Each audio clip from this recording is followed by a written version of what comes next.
বাবা মাকে সর্বোচ্চ সম্মান এবং সহযোগিতা করবো, পাশাপাশি বাবা মার জন্য দোয়া করে বলবো রব্বির হামহুমা কামা রাব্বায়ানি সগীরা। আমরা দোয়া করে বলবো রব্বানা ইগফিরলি ওয়া লিওয়ালিদাইয়া। আমরা সন্তানকে বাবা মার জন্য দোয়া করে বলবো রব্বির ইগফিরলি ওয়া লিওয়ালিদাইয়া। সমবেতনার তৌফিক দান করেছেন। কৃতজ্ঞতা জানাচ্ছি আপনাদের প্রতি। কিশোরগঞ্জবাসী সহ দেশের বিভিন্ন প্রান্ত থেকে যারা আজকের এই সমাবেশে সমবেত হয়েছে, কৃতজ্ঞতা জানাচ্ছি বিভিন্ন দেশের বিভিন্ন অঞ্চল থেকে আগত মুসলিমদের প্রতি যারা আমাদের আজকের এই ঈদের জামাতকে সমৃদ্ধ করতে এখানে উপস্থিত হয়েছে।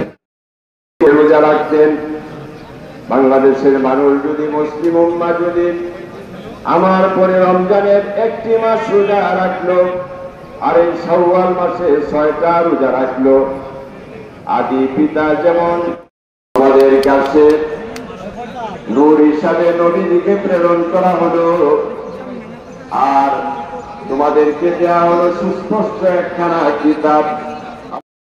কথা হয়ে যায়, এজন্য আমরা একটু আল্লাহ রাব্বুল আলামিন করেন